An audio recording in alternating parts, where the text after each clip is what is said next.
When my daughter told me to find somewhere else to die, you're useless now, I packed my bags like the obedient mother I'd always been. 3 days later, I was sitting in a lawyer's office discovering that my supposedly loving husband had played the longest game of chess in history. Victoria was about to learn that sometimes the pawn becomes the queen. If you're watching this, subscribe and let me know where you're watching from. Let me tell you how I went from homeless widow to the woman holding all the cards. Because, honey, this story has more twists than a pretzel factory. 2 months ago, I was Margaret Sullivan, devoted wife of 43 years and mother to one spectacularly ungrateful daughter. When Robert died of a heart attack at 71, I thought my world was ending. Victoria swooped in during my grief like a vulture in designer clothes, cooing about how difficult this must be for me. "Mom, you can't possibly manage this big house alone," she'd said, her voice dripping with fake concern. The stairs, the maintenance, all those memories. It's not healthy. I should have seen the calculation behind her concern. Victoria had always been Robert's favorite, his little princess who could do no wrong. When she married that investment banker Kevin and started producing grandchildren, Robert doted on them all.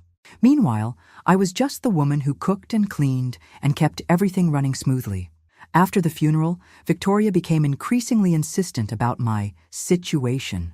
She'd bring Kevin over for family dinners where they'd corner me with real estate pamphlets and retirement community brochures. "Mom, these places are wonderful.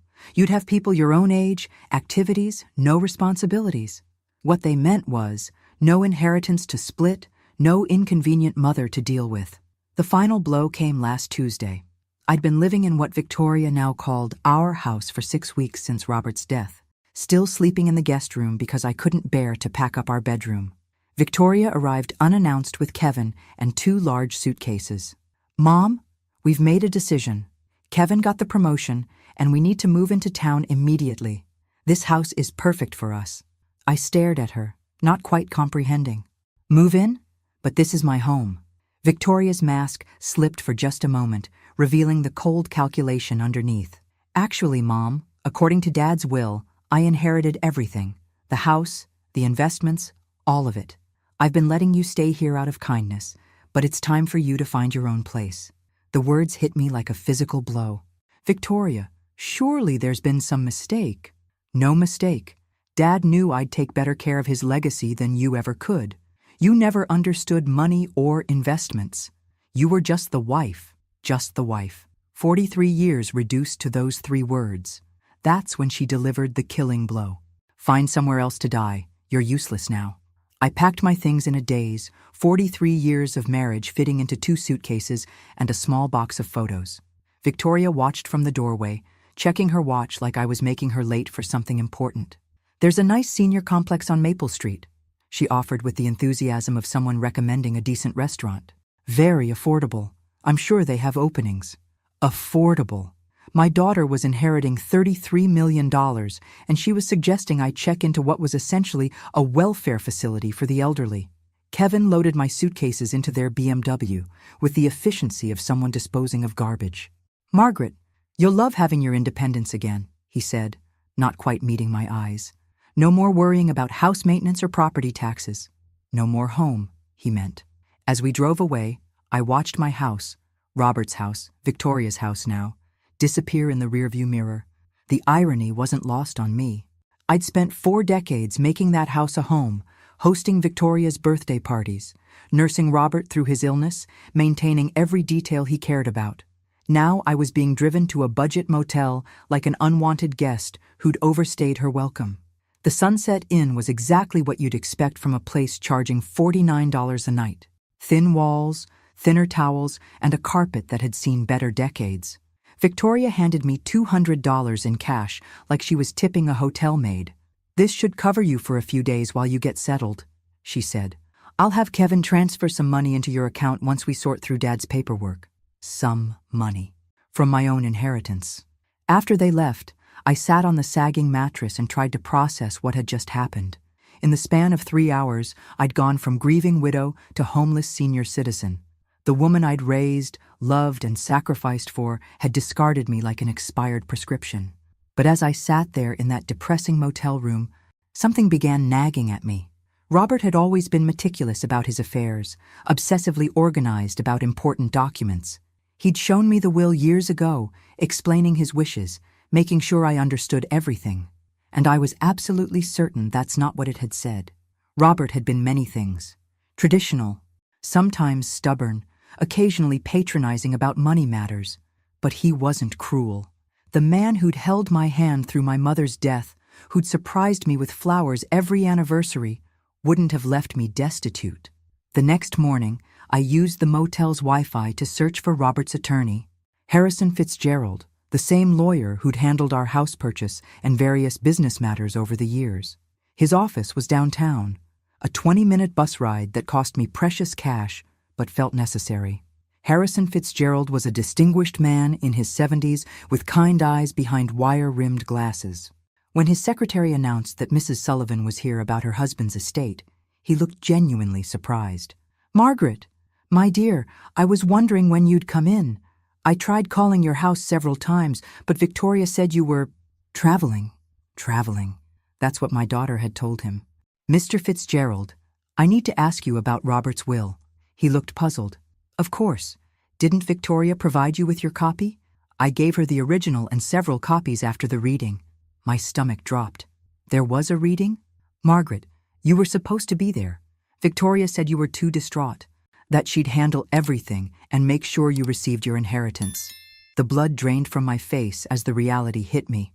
"Mr. Fitzgerald, I was never told about any reading. Victoria told me she inherited everything." Harrison Fitzgerald's expression shifted from confusion to alarm. He reached for a thick file folder, his movements suddenly urgent. "Margaret, that's impossible. Your husband's will is very specific about your inheritance." He pulled out a document I recognized, Robert's neat signature at the bottom, witnessed and notarized. But as Harrison began reading, I realized Victoria had lied about everything. "I, Robert James Sullivan, being of sound mind and body, do hereby bequeath to my beloved wife Margaret Ann Sullivan the following: our primary residence at 847 Oakwood Drive, including all furnishings and personal effects. Additionally, I leave her 70% of all financial assets, investments and accounts, totaling approximately $23 million. My head started spinning. $23 million. The house, 70% of everything. Harrison continued reading, his voice growing more serious. To my daughter Victoria Sullivan Hayes, I leave $10 million, to be held in trust with distributions beginning on her 45th birthday, contingent upon her treatment of her mother following my death, contingent upon her treatment of me. Robert had known. Somehow, he'd known exactly what Victoria would try to do. "Mr. Fitzgerald," I whispered, "Victoria told me I inherited nothing. She moved into my house. She gave me $200 and suggested I find a senior facility." The elderly lawyer's face flushed with anger. "Margaret, what Victoria has done is called elder abuse and fraud. She's committed multiple felonies. But she had legal documents. She showed me papers. Forged, most likely. Or documents from an earlier draft. Your husband updated his will 6 months before his death, specifically because he was concerned about Victoria's attitude toward money and her sense of entitlement." The room was spinning. All those times Victoria had dismissed my opinions, talked over me during family dinners, rolled her eyes when I tried to contribute to conversations about their expensive vacations or Kevin's business deals. Robert had been watching, evaluating, making decisions. "There's more, Margaret. The trust provision for Victoria specifically states that if she fails to treat you with respect and dignity following my death, the entire $10 million reverts to you instead." I stared at him in shock. "Are you saying—" "I'm saying your daughter just cost herself $10 million. Her inheritance is now yours as well. You're not inheriting $23 million, Margaret. You're inheriting $33 million, plus the house and all personal property." The irony was so perfect it was almost funny. Victoria had been so eager to claim her inheritance that she'd triggered the exact clause designed to protect me from her greed. "What do I do now?" I asked, my voice barely steady. Harrison smiled, and for the first time since Robert's death, I saw genuine warmth directed at me. "Now, my dear, we call the police about the fraud." And then we call Victoria and inform her that she's about to receive the shock of her life. Can she fight this? With what money? She's about to discover that every account she thought she controlled actually belongs to you. Every investment, every bank account, every asset except your house is frozen pending investigation of her fraudulent activities. I thought about Victoria in my house, probably already planning renovations, shopping for new furniture with money she thought was hers. Kevin was probably calculating how the inheritance would affect his investment portfolio. They had no idea that in about 6 hours, their entire world was going to implode. Harrison Fitzgerald's office became command central for what he cheerfully called Operation Justice. He contacted the police, the banks, and a private investigator while I sat in his leather chair, still processing the magnitude of Victoria's deception. The forged documents are quite sophisticated, Detective Rodriguez explained as she reviewed the fake will Victoria had shown me. This wasn't a spur-of-the-moment crime. Someone planned this carefully. You think Victoria had help? I asked. Almost certainly. Creating convincing legal forgeries requires specific knowledge and connections. We'll need to investigate whether Kevin or someone in his financial network was involved. Within 2 hours, every account had been frozen. Victoria's credit cards, linked to what she thought were her new inheritance accounts, were declined. The house utilities, which she'd already transferred to her name, were suspended pending ownership verification. My phone rang at exactly 3:47 p.m. Victoria's name flashed on the screen. "Mom, where are you?" "There's some kind of mix-up with the bank accounts. They're saying Daddy's assets are frozen." "Hello, Victoria. I'm sitting in Harrison Fitzgerald's office. You remember him? Daddy's attorney, the one who read the real will to an empty room while you told him I was traveling." Silence. Then, "Mom, I don't know what you think you discovered, but I discovered that you're a liar and a thief, sweetheart. I also discovered that your father was much smarter than either of us realized. You don't understand. I was protecting you from the complexity of managing all that money. You've never had to deal with investments or, I understand perfectly. You forged legal documents, committed fraud, and threw your 67-year-old mother out of her own house because you thought I was too stupid to notice." Her voice turned sharp, desperate. "Mom, you're confused. The grief has been overwhelming, and someone is obviously taking advantage of your emotional state." The audacity was breathtaking. Even caught red-handed, Victoria was trying to manipulate me. "Victoria, dear, let me clarify something for you. Not only did you never inherit anything, but your actual inheritance, the $10 million your father left you, is now mine as well, thanks to a lovely clause he included about treating me with dignity and respect. That's impossible. Detective Rodriguez is sitting right here if you'd like to discuss the impossibility of fraud charges with her." The phone went quiet. I could almost hear Victoria's mind racing, calculating, searching for an angle. "Mom, please, can we meet somewhere and talk about this reasonably? I'm sure we can work something out." "Oh, we'll definitely be meeting soon. At the courthouse, when you're arraigned. You wouldn't dare press charges against your own daughter." Something cold and final crystallized in my chest. "Watch me." I hung up and looked at Harrison, who was beaming with approval. "How long before she's arrested?" "Detective Rodriguez has enough evidence for a warrant. They'll pick her up this evening." "And Kevin?" "His financial records are being subpoenaed. If he participated in creating those documents, he'll face charges too." My phone buzzed with a text from Victoria. "Mom, please don't do this. Think about the grandchildren." I showed the message to Detective Rodriguez, who smiled grimly. "Emotional manipulation. Classic behavior pattern for this type of crime." I typed back, "I'm thinking about them. They deserve to see what happens when you steal from family." 20 minutes later, Kevin called. "Margaret, surely we can resolve this privately. Victoria made some poor decisions, but involving the police seems excessive. Kevin, did you help her forge those documents?" That's not..." "Margaret, you have to understand the pressure Victoria was under. She was worried about your mental state, your ability to handle large sums of money. So that's a yes. It wasn't malicious. She genuinely believed she was protecting you. By throwing me out of my house and telling me to find somewhere to die?" Kevin was quiet. "Kevin, here's what's going to happen.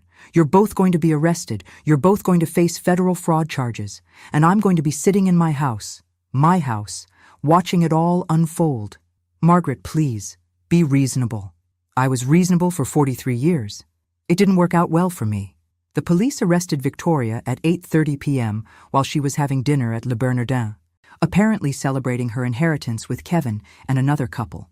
According to Detective Rodriguez, she screamed about false arrest and demanded to call her lawyer, who turned out to be Kevin's golf buddy and had no experience with criminal law. Kevin was arrested at his office the next morning. The forensic accountant had traced the forged documents to a printing company Kevin's firm used for creating fraudulent investment prospectuses. Apparently, my son-in-law had quite the criminal resume that Victoria either didn't know about or chose to ignore. I spent my first night back in my house in 43 years, sleeping in the master bedroom. Victoria had already moved her belongings into the space, replacing Robert's careful organization with her chaos of designer clothes and expensive cosmetics. I packed everything into garbage bags and left them on the front porch. Let her collect them when she makes bail. The house felt different now, not because Robert was gone, but because I was finally seeing it as mine. For decades, I'd maintained it as Robert's sanctuary, designed around his preferences, his needs, his vision of how we should live. Now, looking around with clear eyes, I realized how little of me had ever been reflected in these rooms. That was about to change. Harrison called around noon with updates. Victoria's bail is set at $50,000.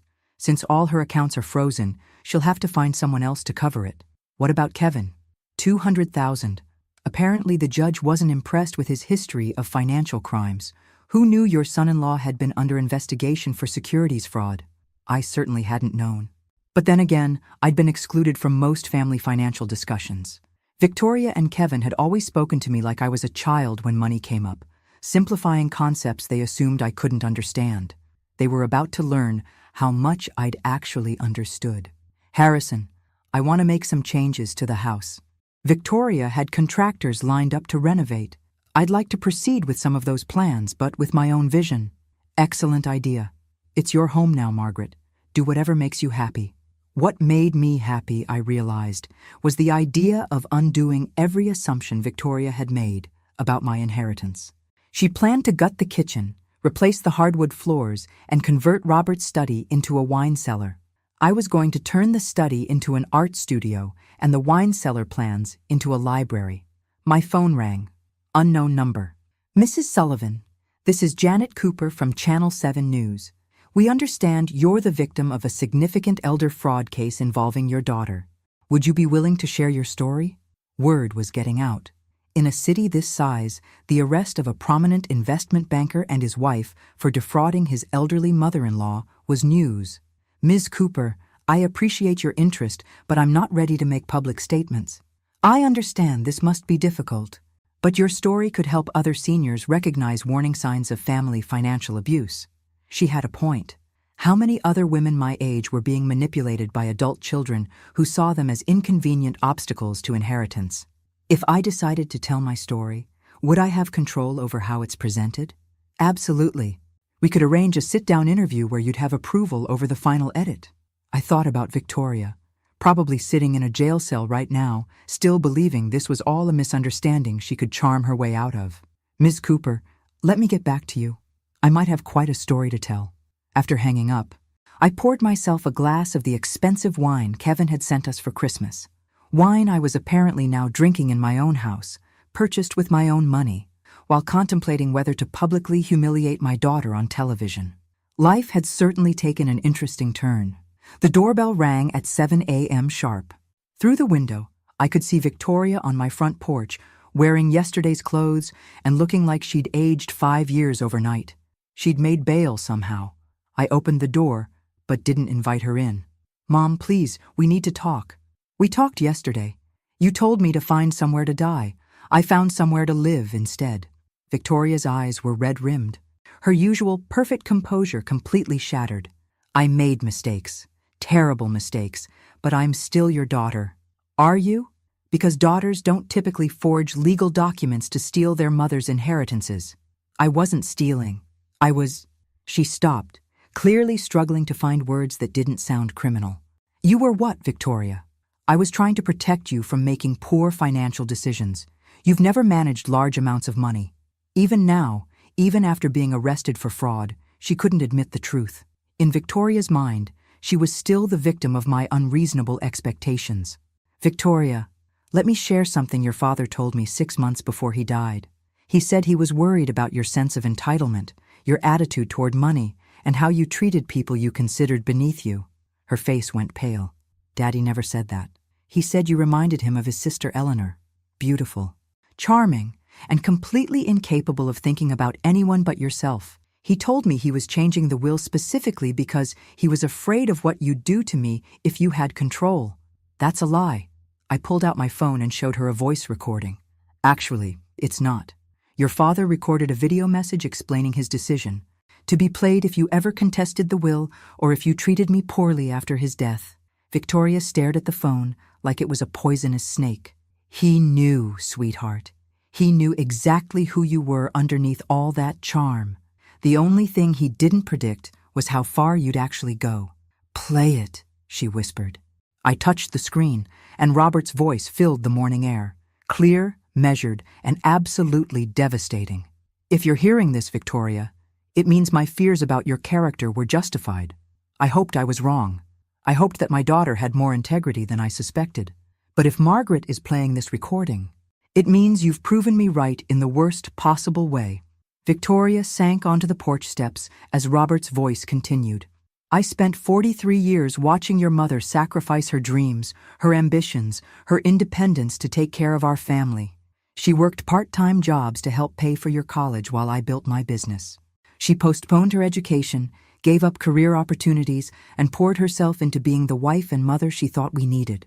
The recording continued for 3 more minutes, each word carefully chosen, each sentence a scalpel cutting through Victoria's justifications and self-deceptions. By the time you hear this, you'll have discovered that treating your mother poorly has cost you everything. I hope it was worth it. When it ended, Victoria was crying. Not the pretty tears she'd used to manipulate people since childhood, but ugly, broken sobs. He hated me, she whispered. No, Victoria. He loved you enough to hope you'd prove him wrong. You chose to prove him right instead. She looked up at me, mascara streaking her cheeks. What happens now? Now you face the consequences of your choices. The fraud charges, the investigation, the public humiliation when this story hits the news. The news? Channel 7 wants to interview me about elder financial abuse. I'm thinking of saying yes. Victoria's face crumpled completely. Mom, please, think about what this will do to the grandchildren, to Kevin's career, to our whole family. I am thinking about it. I'm thinking about how you didn't consider any of those things when you decided to commit multiple felonies. She stood up slowly, looking older and more defeated than I'd ever seen her. I know you won't believe this, but I never meant for it to go this far. I wanted the money. I wanted the security, the status. I wanted to never have to worry about anything again. For the first time since this nightmare began, Victoria was telling the truth. I believe you, sweetheart, but wanting something doesn't justify destroying people to get it. She nodded, tears still flowing. What can I do to fix this? You can start by admitting what you did was wrong. Not misguided, not protective, not complicated. Wrong. It was wrong. It was completely, unforgivably wrong. And then you can face whatever consequences come next with some dignity, instead of trying to manipulate your way out of them. Victoria looked at me for a long moment, seeing perhaps for the first time not the pushover mother she'd always known, but the woman who'd just outmaneuvered her completely. I deserved this, didn't I? Yes, Victoria, you absolutely did.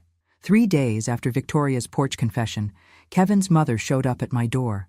Eleanor Hayes was everything I'd expected. Perfectly coiffed, dripping with jewelry, and radiating the kind of entitlement that only comes from 3 generations of inherited wealth. Margaret, we need to discuss this situation rationally. I invited her in, curious to see what version of reality the Hayes family had constructed to explain their son's felony charges. Eleanor settled herself in my living room like she was granting me an audience.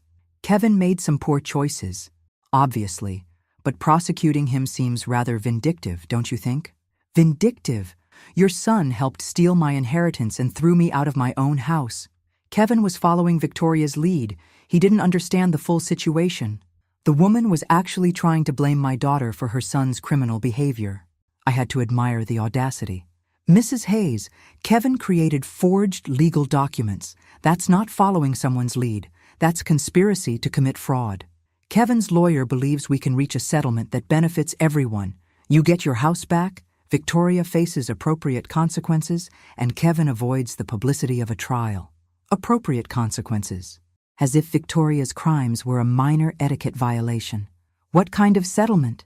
Eleanor smiled, clearly believing she'd found an opening. Kevin's family is prepared to compensate you for your inconvenience. Let's say $2 million in exchange for dropping the charges against Kevin. $2 million. To forgive the man who'd helped steal $33 million from me. Mrs. Hayes, your son participated in a scheme that cost me everything I owned. You think $2 million covers that? Margaret, be realistic. Kevin has a career, children, a reputation to maintain. Sending him to prison serves no one. It serves justice. Eleanor's polished facade cracked slightly. Justice? You're destroying multiple families over money you'd never have known how to manage anyway. There it was. The same condescending attitude that had poisoned my relationship with Victoria. In their world, I was just the help who'd gotten uppity. Mrs. Hayes, I think we're done here. Margaret, please reconsider. $5 million. Final offer. $5 million to let Kevin walk free. The amount was staggering, but the principle was non-negotiable. My answer is no. Eleanor stood, her composure completely restored. Very well, but you should know that Kevin's legal team has found some interesting information about your husband's business practices. It would be unfortunate if that became public during the trial. The threat was clear, but I felt no fear. Only curiosity. What kind of information? The kind that might make you reconsider who the real criminal in this situation was. After she left, I called Harrison immediately. Margaret, whatever they think they've found, it doesn't change the facts of Victoria and Kevin's crimes. But could it affect the case? Potentially. If they can muddy the waters enough, create doubt about Robert's character or business practices, it might influence a jury. I thought about Robert, about our marriage, about all the secrets that might be buried in 43 years of shared life. Harrison, I want to know everything about Robert's business, every deal, every partnership, every potential irregularity. Margaret, are you sure? Sometimes the past is better left alone. The Hayes family is threatening to drag Robert's memory through the mud to protect their criminal son. I'd rather know the truth first. That evening, I sat in Robert's study, my study now, and began going through his files systematically. Robert had been meticulously organized, every document dated and categorized. But as I dug deeper into his business records, I began finding things that didn't quite make sense. Payments to shell companies, consulting fees that seemed excessive, partnerships with firms that appeared to exist only on paper. By midnight, I'd discovered something that changed everything I thought I knew about my husband. The private investigator Harrison recommended was a sharp-eyed woman named Carol Chen, who specialized in financial crimes. She spent 6 hours in Robert's study, photographing documents and building what she called the real picture of my husband's business empire. Mrs. Sullivan, your husband was running a sophisticated money laundering operation through his consulting firm. We're talking about millions of dollars in illegal transactions over the past decade. The revelation hit me like a physical blow. That's impossible. Robert was the most honest man I knew. I'm sorry, but the evidence is overwhelming. He was washing money for organized crime families, using his legitimate business as a front. I stared at the documents spread across Robert's desk. Invoices for services never rendered. Consulting contracts with companies that didn't exist. Payment schedules that corresponded with known criminal activities. How long has this been going on? Based on these records, at least 12 years. Probably longer. 12 years. While I was planning dinner parties and attending charity galas, my husband was facilitating criminal enterprises. Mrs. Sullivan, there's more. The $10 million Robert left Victoria, that money came directly from laundered funds. If the FBI discovers this, they'll seize everything as proceeds of criminal activity. The room started spinning. Everything? The house? The investments? All of it. Unless what? Carol looked uncomfortable. Unless Victoria and Kevin's legal team already knows about this and is planning to use it as leverage. If they tip off the FBI about your husband's crimes, they might be able to negotiate immunity in exchange for cooperation. My daughter and her husband weren't just thieves. They were holding a nuclear weapon over my head. What are my options? Legally? You could contact the FBI yourself, come forward voluntarily, and hope for leniency. You'd lose most of the money, but you might keep the house. And if I don't? Victoria and Kevin's lawyers will probably leak this information strategically. You'll lose everything anyway. But you'll also face potential charges for unknowingly benefiting from criminal activity. I thought about Eleanor Hayes' smug confidence, her certainty that I'd accept their settlement offer. They'd known about Robert's crimes all along. Carol, how did they find out about this? Kevin's an investment banker. He'd have recognized the patterns in your husband's financial records. The question is, what are they planning to do with this information? My phone rang. Victoria's number. Mom, we need to meet. Tonight. There are things you need to know about Daddy that change everything. I already know. Victoria. Silence. Then, you know what? I know about the money laundering. I know about the criminal connections. I know that everything your father left us is tainted. Mom, listen to me carefully. Kevin's lawyers have been in contact with the FBI. They're willing to let us renegotiate our situation. What kind of renegotiation? Kevin gets immunity in exchange for providing information about Daddy's criminal network. You get to keep $5 million and the house. The rest goes to the government. And you? The fraud charges disappear. We all walk away from this mess. It was brilliant. In a sociopathic way, Victoria had turned my moral victory into her strategic advantage. Victoria, you're asking me to help you profit from your crimes by exploiting Daddy's crimes. I'm asking you to be practical. The alternative is losing everything and potentially facing charges yourself. I looked around Robert's study, seeing it clearly for the first time. The expensive furniture, the rare books, the art collection, all of it purchased with blood money. I need time to think. Mom, the FBI meeting is tomorrow morning. Kevin's lawyer needs an answer tonight. After hanging up, I sat in the darkness of Robert's study, surrounded by the evidence of his double life. 43 years of marriage to a stranger. A daughter who'd inherited more than money from her father. She'd inherited his talent for deception. But she'd made one crucial mistake. She'd underestimated who I was when my back was against the wall. I picked up the phone and dialed Carol Chen. Carol, how quickly can you get me a meeting with the FBI? I have a story to tell them, and I think they're going to find it very interesting. FBI agent Sarah Martinez looked exactly like what Central Casting would order for a federal investigator. Serious, intelligent, and completely immune to charm. She sat across from me in Harrison's conference room, recording our conversation and taking notes with mechanical precision. Mrs. Sullivan, you understand that by coming forward voluntarily, you're potentially admitting to benefiting from criminal proceeds? I understand. But I'd rather tell you the truth than let my daughter and her husband manipulate this situation to their advantage. I laid out everything. Robert's hidden business, Victoria's fraud scheme, Kevin's forgeries, and the extortion attempt masquerading as a settlement offer. Your daughter believes she can trade information about your husband's crimes for immunity from her own charges? That's exactly what she believes, and she thinks I'll cooperate because I'm afraid of losing everything. Agent Martinez smiled for the first time. Are you afraid, Mrs. Sullivan? Agent Martinez, 2 weeks ago I was a grieving widow sleeping in a budget motel. Today I'm sitting here voluntarily confessing to federal agents about my dead husband's criminal enterprise. Fear is no longer my primary emotion. What is? Anger. Pure, crystallized anger at being manipulated by people who underestimated my intelligence for decades. Agent Martinez's smile widened. Mrs. Sullivan, would you be willing to wear a wire? 3 hours later, I was sitting in my living room with a recording device taped to my chest, waiting for Victoria and Kevin to arrive for what they thought was a surrender meeting.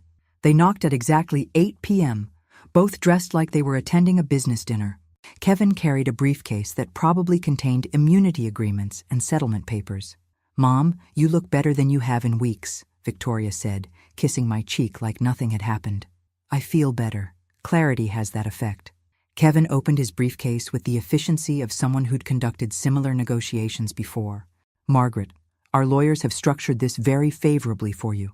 You retain the house, $5 million in clean assets, and complete immunity from any charges related to Robert's activities. Clean assets. That's an interesting phrase. Victoria shot Kevin a warning look. Mom, the important thing is that we're all protected. The past stays buried, and we all move forward.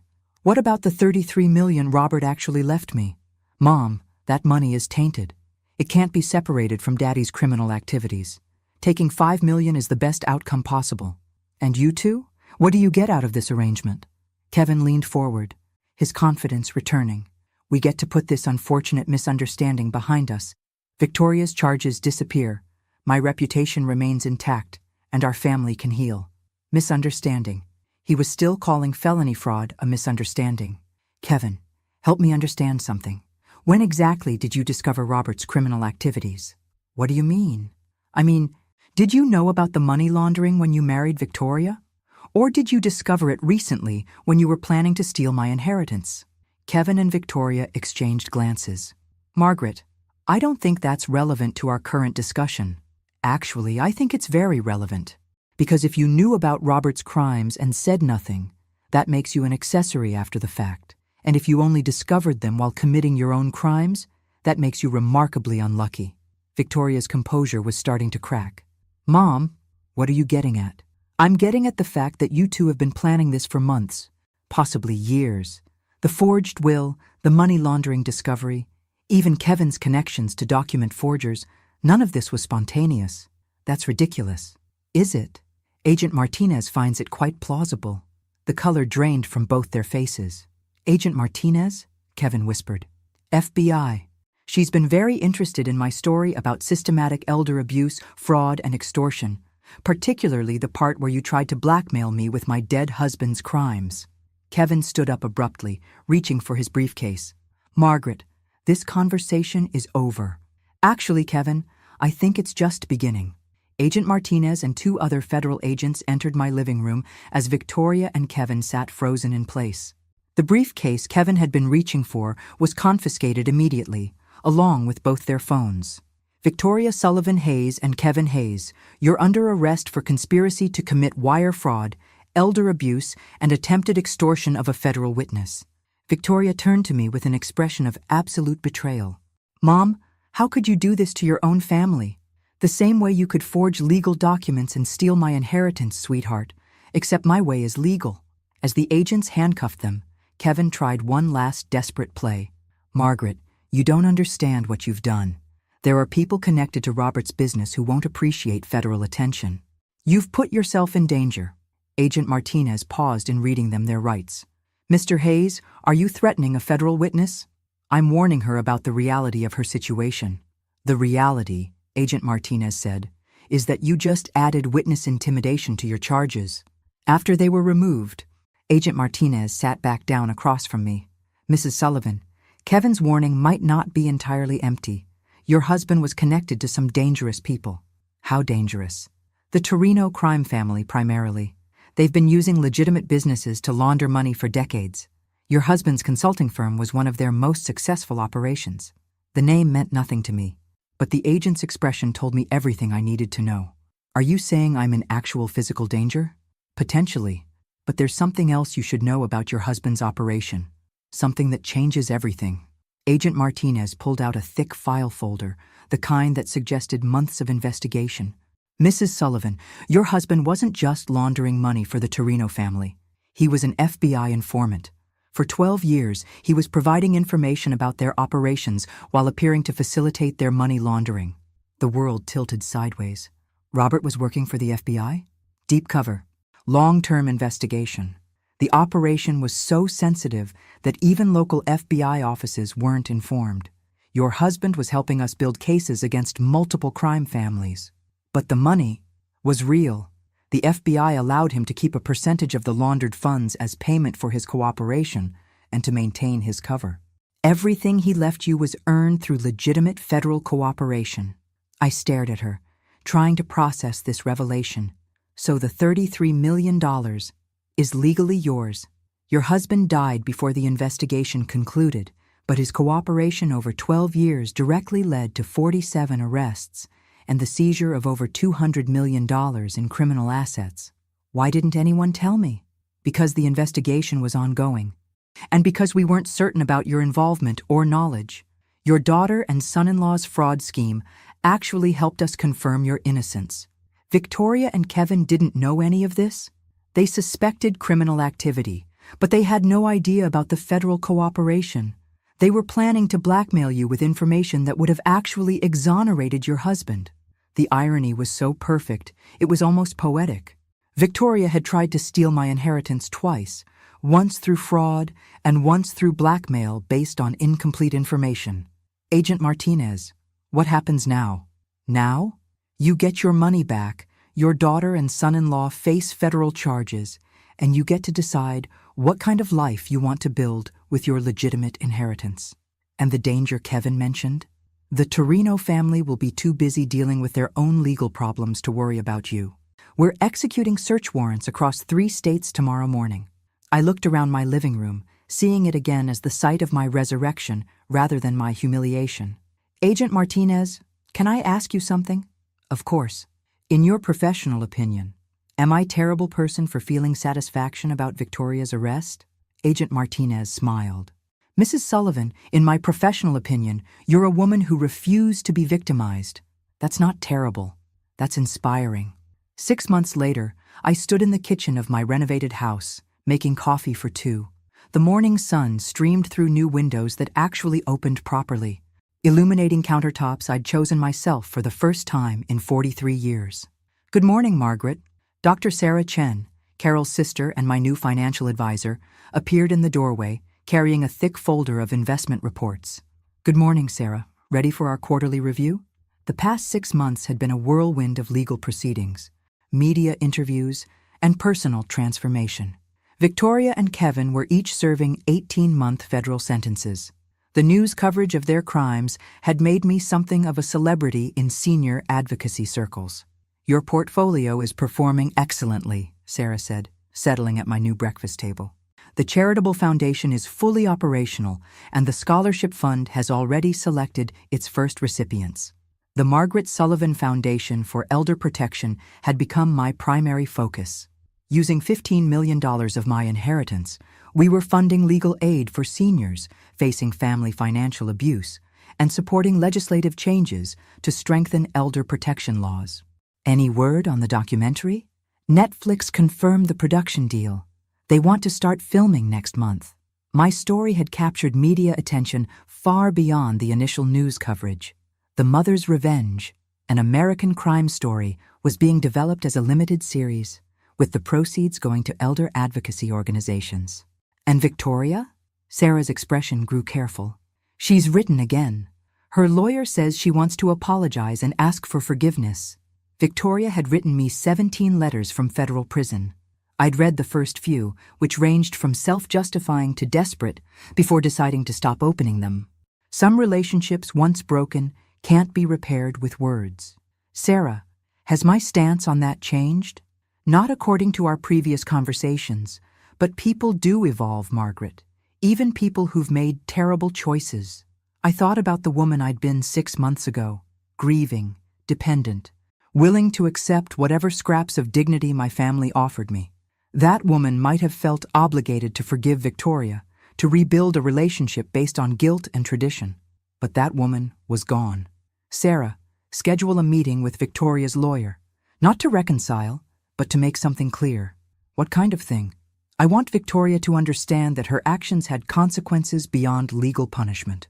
I want her to know that she destroyed our relationship permanently, and that her children will grow up knowing why their mother went to prison. That seems harsh. Good. It's supposed to be harsh. Victoria made adult choices that hurt people she was supposed to love. She doesn't get to escape the emotional consequences just because she's written some prison letters. Sarah made notes in her leather portfolio. And the grandchildren? Victoria's requested supervised visits with them. My relationship with Victoria's children will be based on their choices when they're adults, not their mother's rehabilitation efforts. The doorbell rang. Through the window, I could see a delivery truck with a large package. Must be the new furniture for the studio, I told Sarah. The art studio had been my favorite renovation project. Robert's former den was now a bright, airy space where I was rediscovering my love of painting, something I'd abandoned when I got married and assumed the role of supporting wife and mother. Margaret, can I ask you something personal? Of course. Do you ever regret how this all played out? The prison sentences, the media attention, the permanent family estrangement? I considered the question while signing for my delivery. 6 months ago, I'd been invisible, a widow with no money, no home, and no prospects. Today, I was a millionaire philanthropist with a foundation, a documentary deal, and a purpose that extended far beyond my own survival. Sarah, my daughter, tried to steal everything I owned and leave me homeless. My son-in-law created forged documents and threatened me with blackmail. They showed me exactly who they were when they thought I was powerless to stop them. But they're still family. No, they're still DNA. Family are the people who protect you when you're vulnerable, not the people who exploit your vulnerability for profit. Sarah closed her portfolio, satisfied with my response. Besides, I added, look what I became when I stopped allowing them to define my worth. After Sarah left, I walked through my house, really my house now, decorated according to my taste, organized around my priorities. In the art studio, I uncovered my latest painting, a self-portrait of a woman standing in bright sunlight, her face turned toward the future. The woman in the painting looked nothing like the grieving widow who'd packed her life into 2 suitcases 6 months ago. This woman looked powerful, independent, unafraid. She looked like someone who'd learned that the best revenge isn't getting even. It's becoming everything your enemies never thought you could be. Outside, the sun was setting behind trees I'd planted myself in soil that belonged to me, on property I'd defended through intelligence and courage, rather than inherited through marriage or birth. Tomorrow, I'd continue building the life I'd chosen, rather than the life others had planned for me. And if Victoria wanted to rebuild a relationship with this woman, she'd better bring a lot more than prison letters and hollow apologies. She'd better bring a complete transformation, one that matched my own. Thanks for listening. Don't forget to subscribe and feel free to share your story in the comments. Your voice matters.